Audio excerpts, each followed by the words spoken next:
আসসালামু আলাইকুম, কেমন আছেন সবাই? আশা করছি সবাই খুব ভালো আছেন। আমি আর দুষ্টু বাচ্চাটা আলহামদুলিল্লাহ ভালো আছি।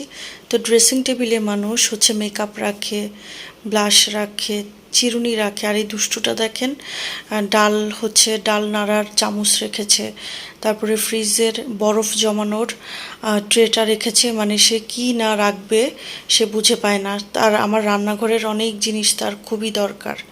তো যাই হোক, তাকে সকাল সকাল গোসল করিয়ে দিলাম। সে এখন ইদানিং নিজের চুল আঁচড়ানো নিজে শিখেছে।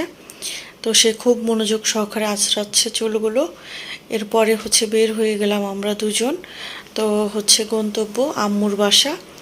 তো আসলে ইদানিং এর বাইরে আর তেমন কোথাও যাওয়া হয় না। ঘোরাঘুরি বলতে আম্মুর বাসা পর্যন্তই। তো পহেলা বৈশাখ যেহেতু ছিল, আর হচ্ছে রাস্তাঘাটও ফাঁকাই ছিল বলা যায়, তবে রিক্সা অটোর খুবই ক্রাইসিস ছিল। আর হচ্ছে আম্মুর বাসায় গিয়ে এক কাপ কড়া করে রং চা বানিয়ে নিলাম নিজের হাতের, আর আব্বুকেও খেতে দিলাম। তারপরে হচ্ছে একটু বাগানে একটু টুকটাক কিছুক্ষণ দাঁড়িয়ে চায়ের কিছু ভিডিও ক্লিপস নিলাম। তারপরে হচ্ছে রুমে এসে বাকরখানি দিয়ে মজা করে চাটা খেলাম। আর এই যে দুষ্টু মাছটার কাণ্ডটা দেখেন, সে তার দুষ্টুমি কিন্তু চালিয়েই যাচ্ছে।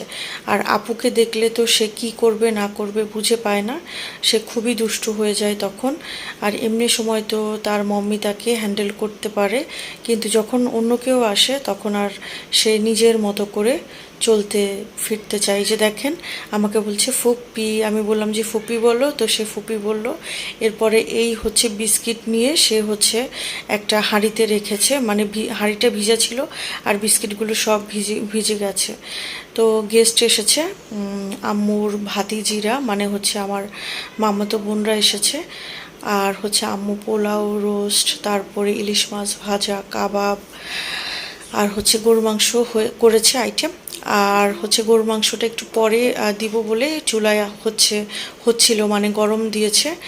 আর এই যে দুষ্টু মাছটা দেখেন, পুরো একটা কাবাব সে মুখে ঢুকিয়ে কি করছে দেখেন, কি একটা অবস্থা। মানে সে যখন এগুলো করে না, সবাই তো ভয় থাকে, বিশেষ করে তার বাবা যখনই তার হাতে কিছু দেখে সে হচ্ছে খেয়ে ফেলে, মানে অর্ধেকটা প্রায় খেয়ে ফেলার ট্রাই করে। তো দুষ্টু বাচ্চাটার জন্য, সাভারটার জন্য খাবার নিলাম। এরপরে দুষ্টুটার জন্য হচ্ছে নিউট্রেলা, তারপরে হচ্ছে চকো, যেগুলো নিতে আসলাম। তো এখানে এসে দেখি নিউট্রেলাতে বেশি মেয়াদ নেই, তাই হচ্ছে পরে আরেকটা স্বপ্নে গেলাম। ওখানে যেয়ে দেখি হচ্ছে সাবাহাতের জন্য যে ক্যালক্সের চকোসটা নেই, সেটা নেই। এই যে ছোট প্যাকেটটা, বড় একটা বক্সের মতো আগে পাওয়া যেত, সেটা আর পেলাম না। অনেকগুলো স্বপ্ন, তারপরে আগোরা, এরপরে হচ্ছে 2-3টা স্বপ্নের আউটলেট, সবগুলো ঘুরে না পেয়ে পরে কি আর করব, চিন্তা করলাম যে হচ্ছে নেসলের একটা নাকি কোকো ক্রাঞ্চ বের হয়েছে। তো সেটাই হচ্ছে সব সুপার শপগুলোতে, সবগুলো আউটলেটে একই রকম দেখলাম। তো যাই হোক, এরপরে হচ্ছে কেনাকাটা করে বাসায় আসলাম। এরপরে নাস্তা নেওয়া হলো। এখানে ছিল ফ্রাইড চিকেন, তারপরে হচ্ছে কাঁচা ছানা, দই, মিষ্টি, এগুলো গেস্টরা এনেছে, ফ্রুটস এগুলো। তো যাই হোক, তো নাস্তা টাস্তা করলো। এরপরে হচ্ছে মাগরিবের আজান পড়ে গেল, আমি আমার নামাজটা শেষ করলাম। ওখানে বসে থাকতেই আম্মুর বাসার খালা এসে চা দিয়ে গেল। তো গেস্টরা সবাই রং চা খাবে, এই জন্য আমারও রং চা খেতে হলো। তো হচ্ছে আমি তো যতবার দিবে চা আমি খেতে পারবো। আর এই যে কিউট কিউট এই ছোট্ট বেবিগুলো এসেছে। তো আজকের ভিডিও ছিল এই পর্যন্ত। আল্লাহ হাফেজ।